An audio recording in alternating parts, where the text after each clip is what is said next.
this Bafang system is honestly raw.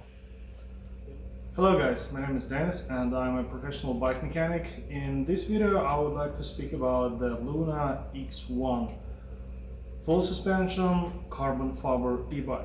When I saw it for the first time I said, oh my god, that's a great bike, especially for the price. Surprisingly, you can buy it at $3,500 with taxes and shipping. Probably could be like $4,000. So getting an e-bike carbon fiber for $4,000 sounds really good.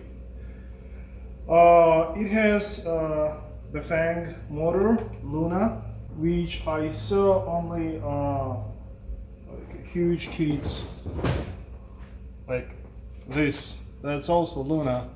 Here you put a big crank arm, mount this on a bottom bracket, and let's roll. But here the same Bafang is hidden inside.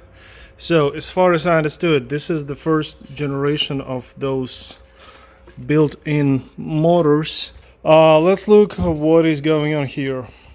This bike has 12 gears, which I honestly think it's unnecessary to have that amount of gears for the e-bike that has 2000 watts and 95 newton meters torque. These let's say first three chain rings, those are unnecessary at all. So like on any e-bike with a mid-drive, the drivetrain is the weakest point. What I would do here, I would put here 10-speed cassette. There are some chains like this for electric bikes. Those are tougher versus regular chains.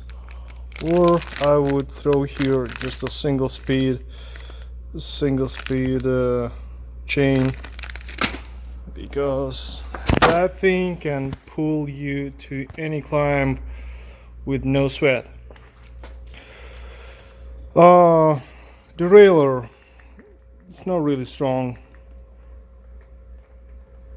not really, so the chain would be bouncing all the time.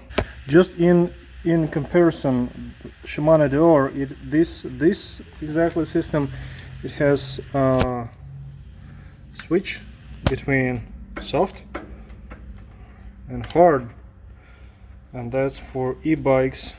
It's very good, so your chain in a lower gear won't be bouncing that much.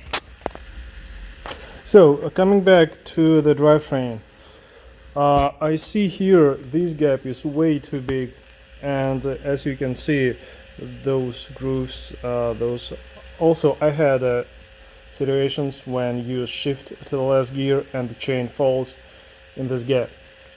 The rest to me seems to be okay. Good brakes, shocks, oil and air, good. Rear shock is also fine.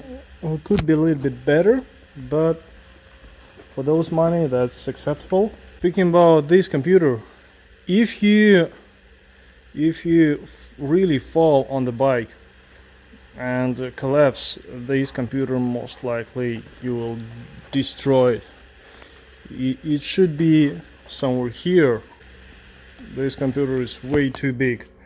Also, as you ride, it is distracting your attention, so it's better to have a tiny, like Bosch has, Specialized has also on the side.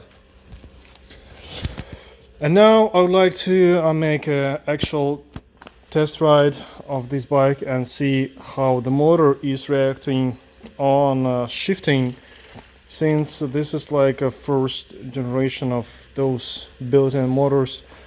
I assume they may not be so as responsive as for instance Shimano, Bros, or other high-end systems.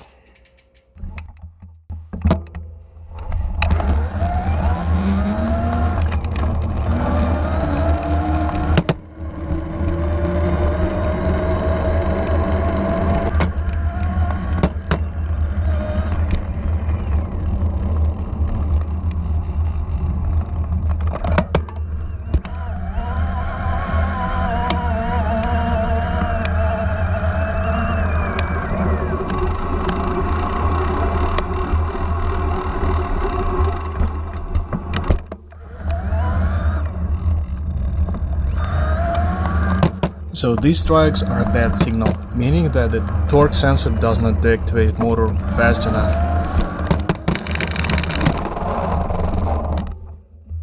The other problem would be putting dirty chain back into cog. I was lucky that the chain didn't jam between the frame and the cassette. You can compare it with Shimano system, for instance, which shifts way smoother without stripes.